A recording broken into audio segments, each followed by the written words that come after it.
आइए आज का हमारा चैप्टर है सेल। सेल मतलब कोशिका। सेल मतलब कोशिका। सेल मतलब क्या होता है? कोशिका। कोशिका सेल मतलब कोशिका। अब आइए समझते हैं कोशिका की खोज सबसे पहले किसने की थी। कोशिका की खोज सबसे पहले रॉबर्ट हुक ने की थी और कोशिका विज्ञान के जनक किन्हें माना जाता है? रॉबर्ट हुक को। Robert Hooke. रॉबर्ट हुक और रॉबर्ट हुक ने सबसे पहले कोशिका खोज कब की थी? 1665 ईस्वी में। 1665 ईस्वी में। और 1665 ईस्वी में इन्होंने जो कोशिका खोज की थी वो कैसी कोशिका थी? मृत कोशिका। कैसी? मृत कोशिका।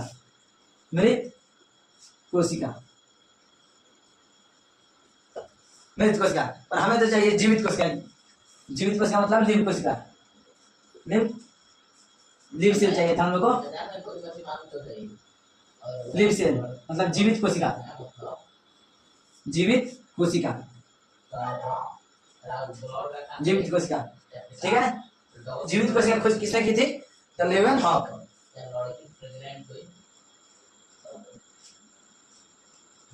लेवन हॉक इन्होंने की थी। Leeuwenhoek. Leeuwenhoek. और कोशिका सिद्धांत किसने दिया था? तो कोशिका सिद्धांत Schleiden and Schwann. Schleiden and स्वान।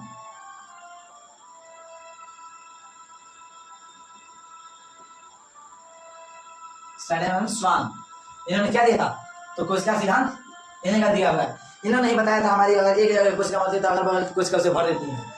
ठीक है। तो इसका कोशिका सिद्धांत किसने दिया था? स्लाइडन एंड स्वान। कोशिका सिद्धांत। कोशिका सिद्धांत किसने दिया था? स्लाइडन एंड स्वान।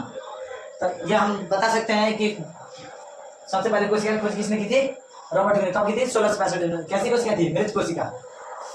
और जीवित कोशिका खोज किसने की थी? लेवन हॉक। लिव सेल की जीवित कोशिका। जीवित कोशिका मतलब लिव सेल जीवित कोशिका की खोज किसने की थी? लेवन हॉक। इसको सबसे आसान याद करने का तरीका रहता है रॉबर्ट हुक। इनका नाम देखिए। कोशिका जो होती है सबसे छोटी चीज होती है। ठीक है। और सबसे छोटी चीजों को उठाने के लिए हमारे पास क्या होता है? हुक होता है। तो क्या हुआ?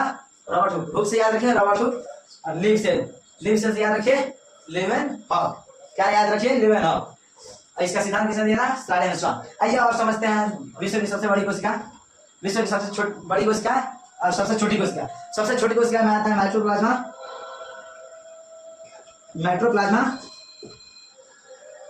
और विश्व की सबसे बड़ी कोशिका में आता है शुतुरमुर्ग का अंडा। इसका अंडा शुतुरमुर्ग का। ठीक है। शुतुरमुर्ग का जो अंडा होता है इतना बड़ा तरबूजा की तरह होता है। ठीक है। वो शुतुरमुर्ग का अंडा होता है। पर उसकी कोशिकाओं को देखने के लिए हमें फिर भी माइक्रोस्कोप की जरूरत पड़ेगी। और ये होती है सबसे छोटी कोशिका विश्व की। इसको तो पूछिए ही मत। इसको माइक्रोस्कोप से ही देखा जा सकता है। इस तरह में अंडा को आप देख भी सकते हैं तो माइक्रोस्कोप की बिना इसे नहीं देख सकते हैं। आइए फिर समझते हैं आप मनुष्य के शरीर की सबसे छोटी और सबसे बड़ी कोशिका। तो मनुष्य के शरीर की सबसे छोटी कोशिका और बड़ी कोशिका में सबसे छोटी कोशिका में आता है शुक्राणु। क्या आता है? शुक्राणु। शुक्राणु को हम क्या कहते हैं? स्पर्म। क्या कहते हैं? स्पर्म। ये पाया जाता है सिर्फ मेल में। जो स्पर्म होता है ये मेल में पाया जाता है। और मतलब मनुष्य के शरीर की सबसे छोटी कोशिका स्पर्म होती है जो मेल में पाया जाता है। और सबसे बड़ी कोशिका अंडाणु होती है। क्या होती है? अंडाणु। अंडाणु किसमें पाया जाता है? अंडाणु पाया जाता है फीमेल में। किसमें? फीमेल में। अब ये हो गया मेल फीमेल। सबसे छोटी कोशिका मनुष्य की तो मेल में पाई जाती है और सबसे बड़ी तो फीमेल में पाई जाती है। मेल में सबसे छोटी कोशिका क्या होती है? मतलब शरीर में शुक्राणु और फीमेल में अंडाणु। तो ये आप लोग को अच्छे से समझ आ गया है। उसके बाद से आइए हम फिर से देखते हैं सबसे तेज पुनर्निर्माण किसमें होता है।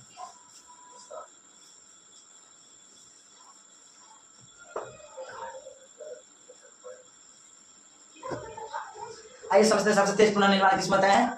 आप चैनल को लाइक और सब्सक्राइब कर दीजिए। और देखिए हम बता रहे हैं सबसे तेज पुनर्निर्माण किसमें होता है। सबसे तेज पुनर्निर्माण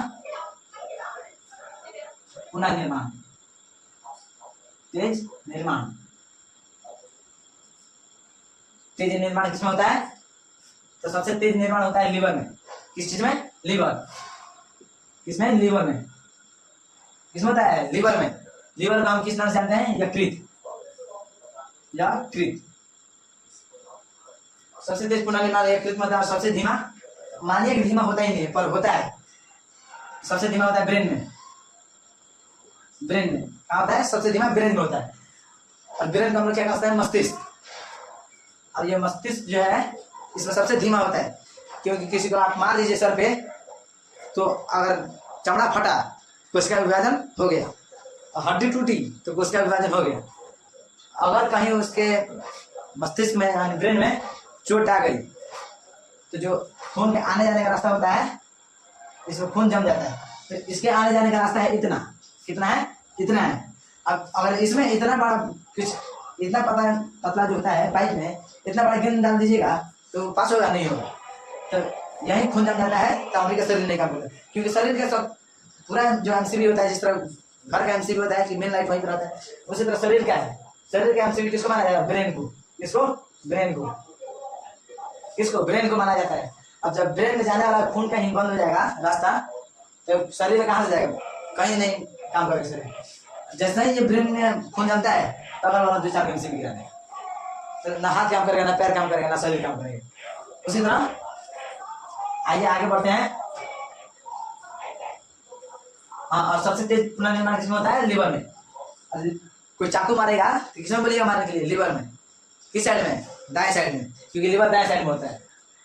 कोई चाकू भी मारे तब खुद से भर जाएगा, ठीक है? ऊपर में सिर्फ ताकत लगाना चाहिए। ये लिवर में होता है। उसके बाद से देखिए एक और उदाहरण दे रहा है। हम लोग रोड पे चलते हैं, मतलब कोई बाइक चलाता है तो पुलिस उसका चालान करती है हेलमेट ना लगाने की वजह से। क्यों हेलमेट लगाने की बोलती है? वो जानती है, पुलिस जानता है सब क्या, और ये नहीं लगाएगा तो कहीं एक्सीडेंट होगा, ये मर भी सकता है, इसलिए वो हेलमेट लगाने के लिए सलाह देती है। अब हेलमेट ना लगाने पर जब कोई मर सकता है तो क्या होगा? एक्सीडेंट होने में सबसे ज्यादा चोट सिर पे अगर आया, कहाँ आया? सिर पे। कहाँ पे? सिर पे। सिर पे आया तो पक्का है हड्डी उड्डी टूट सकता है, आदमी मर सकता है, इसलिए हेलमेट लगाने के लिए बोलती है।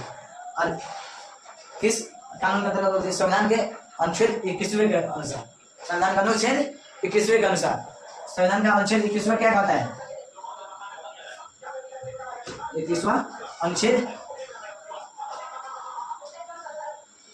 संविधान का 21वां अनुच्छेद कहता है कि आपको सिर्फ जीने का अधिकार है, मरने का नहीं है। किस चीज का? जीने का अधिकार है, मरने का नहीं है। इसीलिए 21वां अनुच्छेद कहता है कि आप लोग को जीने का अधिकार है, मरने का नहीं है। इसलिए हम लोग को जीना है।